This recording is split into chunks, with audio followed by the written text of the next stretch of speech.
ఈరోజు శ్రావణ శుక్ల ద్వాదశి. ఈ సందర్భంగా ఎలాంటి విధి విధానాలు పాటించాలో, శ్రావణ శుక్ల ద్వాదశి సందర్భంగా తులసి కోట దగ్గర ఎలాంటి పూజలు నిర్వహిస్తే సమస్త శుభాలు చేకూరతాయో నేటి శుభం లాభం అనే శీర్షికన పరిశీలిద్దాం.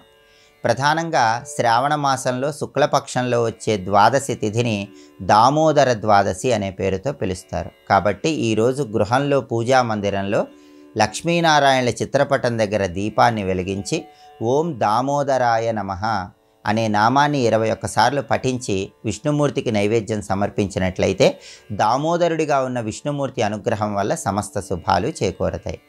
అలాగే శ్రావణ మాసంలో తులసి పూజకు విశేషమైన ప్రాధాన్యత ఉంది. అందులోనూ శ్రావణ శుక్ల ద్వాదశి నాడు చేసే తులసి పూజ కొన్ని వేల జన్మల్లో ఉన్న పాపాలను తొలగింపజేస్తుందని, అద్భుతమైన శుభ ఫలితాలను కలిగింపజేస్తుందని స్కాంద పురాణంలో చెప్పారు. కాబట్టి శ్రావణ శుక్ల ద్వాదశి సందర్భంగా మహిళలందరూ కూడా తులసి కోట దగ్గర ప్రమిదలో ఆవు నెయ్యి పోసి 9 ఒత్తులు వేసి దీపాన్ని వెలిగించాలి. తులసి మాతకి తెల్లటి పుష్పాలు, గులాబీ పూలంటే ఎంతో ప్రీతిపాత్రమని ధర్మశాస్త్ర గ్రంథాలు తెలియజేస్తున్నాయి. కాబట్టి తులసి కోటలో కొన్ని తెల్లటి పుష్పాలు, కొన్ని గులాబీ పూలు ఉంచండి. ఆ తర్వాత తులసి కోటకి పసుపు, కుంకుమ, అక్షింతలతో పూజ చేస్తూ ఓం బృందావన్యై నమః అని 21 సార్లు తులసి కోట దగ్గర పఠించండి. అలాగే తులసి అమ్మవారికి సంబంధించి కొన్ని నామాలున్నాయి. బృంద, బృందావని, విశ్వపూజిత, విశ్వపావని, పుష్పసార, నందిని, తులసి, కృష్ణజీవని. ఇవి తులసి మాతకు సంబంధించిన 8 నామాలు. ఏ గృహంలో అయితే మహిళామణులు తులసి మాతకు సంబంధించిన ఈ 8 నామాలు పఠిస్తూ తులసి కోట చుట్టూ ప్రదక్షిణలు చేస్తారో వాళ్ళకి తులసి దామోదరుల సంపూర్ణమైన అనుగ్రహం కలుగుతుంది. అలాగే తులసి కోట దగ్గర అమ్మవారికి ప్రీతిపాత్రమైనటువంటి అరటిపండు ముక్కలు, ద్రాక్ష పళ్ళు, దానిమ్మ పండు గింజలు వీటిలో ఏదైనా నైవేద్యంగా సమర్పించాలి. ఇలా చేస్తే తులసిమాత సంపూర్ణమైన అనుగ్రహం కలుగుతుంది.